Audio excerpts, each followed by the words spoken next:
Assalamualaikum warahmatullahi wabarakatuh.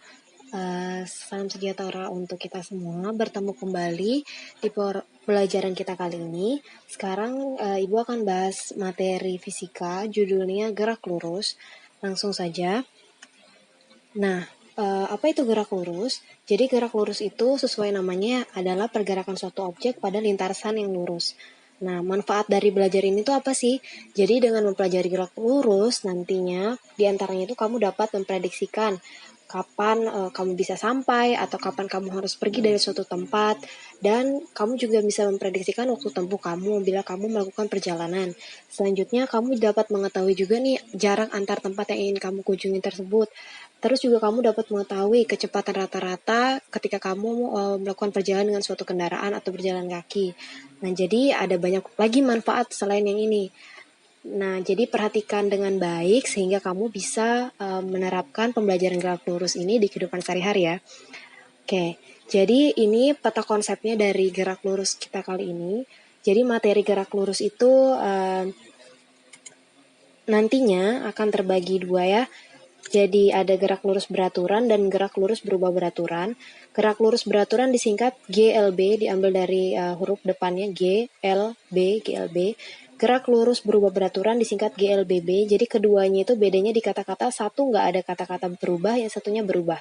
Nah, ini nanti jadi inti dari perbedaan di antara keduanya. Nah, nanti pertemuan kali ini kita fokus dulu di pembelajaran tentang gerak lurus beraturan. Nanti kita akan belajar ciri dari GLB atau gerak lurus beraturan tadi, rumusnya, dan contoh permasalahannya. Oke, nanti di pertemuan selanjutnya baru kita pelajarin yang di bagian bawah ya. Nah, untuk gerak lurus berubah beraturan sendiri nanti kita pelajarin ada gerak vertikal ke atas, vertikal ke bawah, dan gerak jatuh bebas. Oke, lanjut saja. Nah, sekarang tadi pertama yang kita pelajarin kan gerak lurus tuh. Nah, kita mulai dulu dengan ciri dari gerak lurus.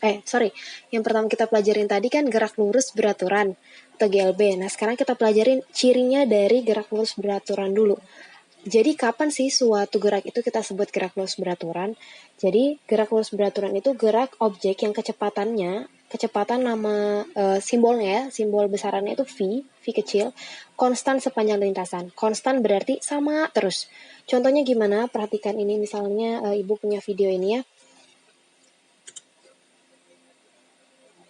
Nah, jadi pertama kecepatannya di A itu 40 meter per sekon ketika waktunya baru mulai misalnya. Terus di VB itu juga 40, di C juga 40. Nah, di setiap waktu ini kecepatannya sama terus. Nah, keadaan kayak gini itu yang disebut dengan GLB. Jadi kecepatannya sama.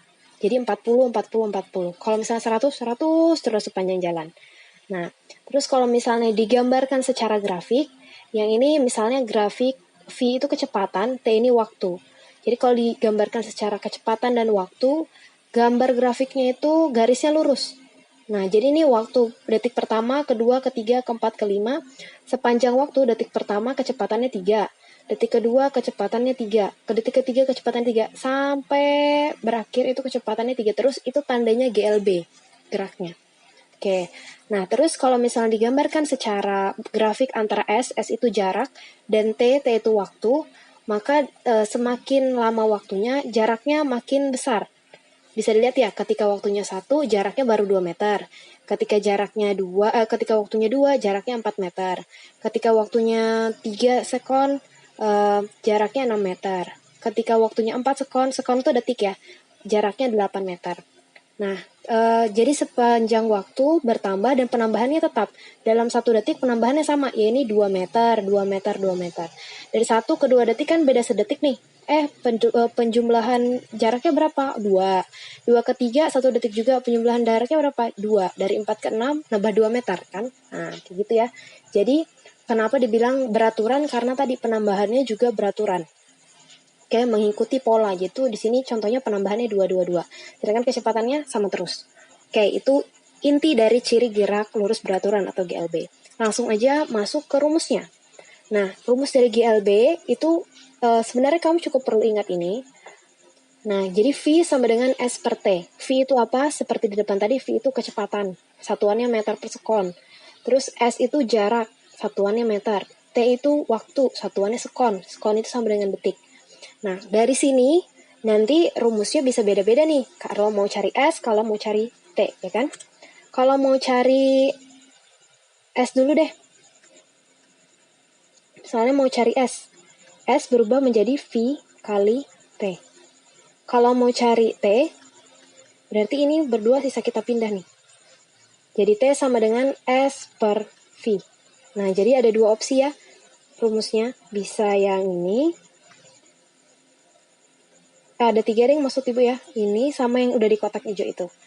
Nah, untuk satuannya sendiri, kamu perlu perhatikan baik-baik nih. Jadi, satuan itu nggak selalu meter, sekon, meter per sekon. Kamu juga pernah dengarkan kecepatan motormu, misalnya kilometer per jam. Nah, itu juga salah satu satuan dari kecepatan. Yang penting kamu ingat ini ya, Ibu bikinin tabelnya. Kalau satuan jaraknya meter, pasangannya adalah biasanya sekon. Dan kalau dijadikan kecepatan, maka nanti meter sama sekon jadinya meter per sekon. Kalau misalnya jaraknya dinyatakan dalam kilometer, waktunya dalam jam, berarti nanti pasangan kecepatannya kilometer per jam. Nah, jadi ingat, ini harus jadi pasangan untuk menyelesaikan soal-soalnya. Ingat aja, pokoknya meter pasangannya sekon, kilometer pasangannya jam. Oke, nanti lebih lanjut kita langsung ke contoh soal. Tapi kita lihat dulu yang ini ya. Nah, karena di sini itu erat banget kaitannya sama apa namanya ya, pindah-pindah satuan. Jadi ingat-ingat lagi nih ya, ini namanya tangga satuan. Kemarin kalau turun 1 dikali 10, naik 1 dibagi 10.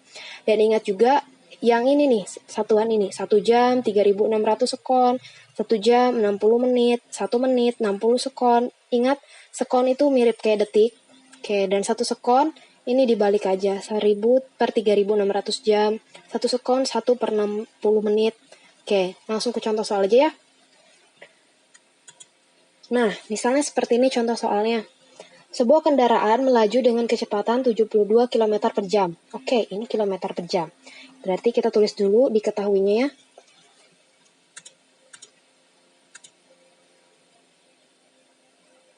Oke, diketahuinya V, kecepatan tadi ya, sama dengan 72 km per jam. Terus tentukan jarak yang ditempuh kendaraan dalam satuan meter. Oke, dia tanyanya jarak selama 30 sekon. Berarti ini waktunya, T-nya 30 sekon. Yang ditanya tadi jarak berarti S. Tapi dalam satuan apa? Dalam satuan meter. Oke, ingat dulu. Tadi emang kalau misalnya meter, pasangannya apa sih? Sekon apa jam? Ternyata meter satuannya sekon. Terus V-nya satuannya apa? Meter per sekon ya. Berarti kita harus ubah dulu nih si V-nya dalam meter per sekon. Jadi kamu ingat lagi tadi tabel yang di sini ya. Tabel yang di sini tadi, jaraknya dalam meter, waktunya udah dalam sekon, tapi kecepatannya harus meter per sekon. Jadi tugas kita ngubah ini jadi meter per sekon. Gimana caranya? Oke, kita kerjakan sama-sama. Jangan khawatir. Jadi misalnya kita jawab di sini, ubah dulu satuan ya. Kita ubah V. Berarti V-nya kita ubah, tadinya V-nya itu 72 km per 1 jam. Oke, kalian bisa nulis kayak gini dulu ya. Kita harus ubah jadi meter per sekon. 72 km berapa meter? Kalian lihat di tangga yang di sini. Nah, tangga dari sini, dari kilometer ke meter, kita bikin 1, 2, 3, turun 3 kali. Kalau 3 kali berarti tambahin nolnya 3. 1, 2, 3, tulis 72-nya. Nah, karena dikali 1000 berarti ya. Jadi kalau turun 3, kalau turun 1 kali 10, turun 2 kali 100, turun 3 kali 1000. Nah, 1000 kali 72 itu 72.000.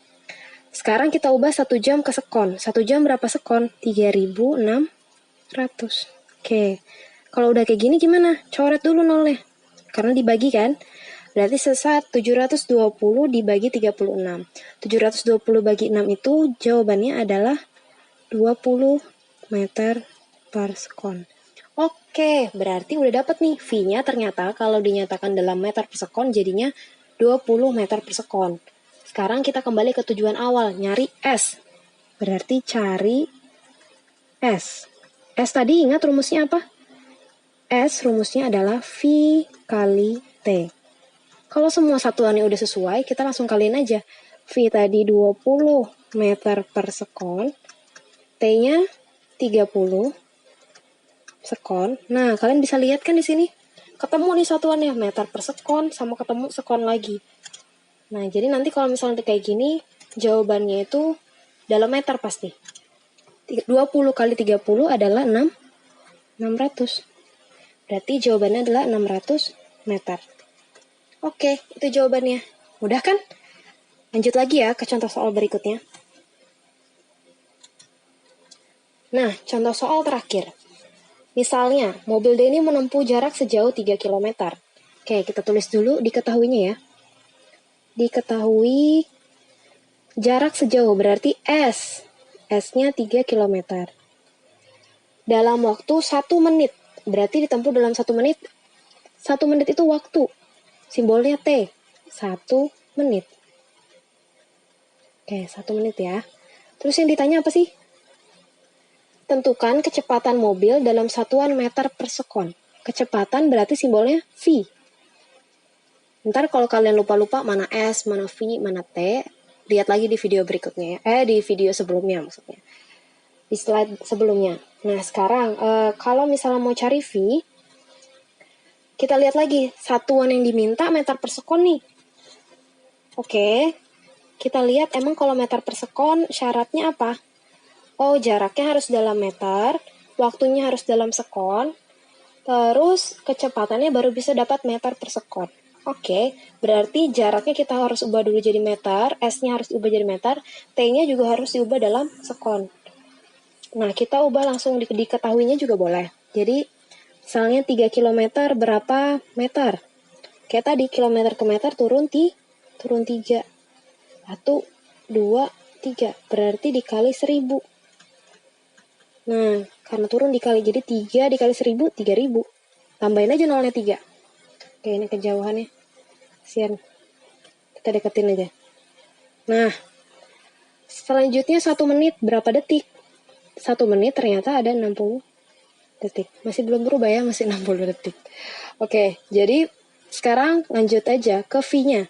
Kita jawab, V rumusnya adalah S per T. Berarti S-nya 3000 meter per 60 sekon. Coret nolnya. Sorry. Salah coret ya.